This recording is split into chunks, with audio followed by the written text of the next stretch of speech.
পাক বাহিনীর নির্যাতন বৈষম্যর জন্য আমরা মুক্তিযুদ্ধে ঝাঁপিয়ে পড়েছিলাম। ৯ নম্বর সেক্টরে আমি ছিলাম রিসেপশন ক্যাম্পের দায়িত্ব।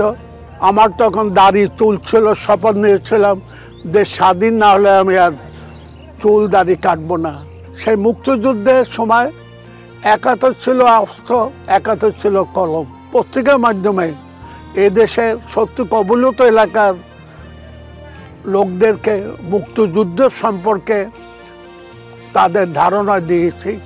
যে উদ্দেশ্য নিয়ে মুক্তিযুদ্ধ শুরু করেছিলাম, ৯ মাস যুদ্ধের পরে একটি স্বাধীন দেশের পতাকা মানচিত্র পেয়েছিলাম, কিন্তু আজও আমরা দেখলাম সেই উদ্দেশ্য আমাদের সফল হয়নি।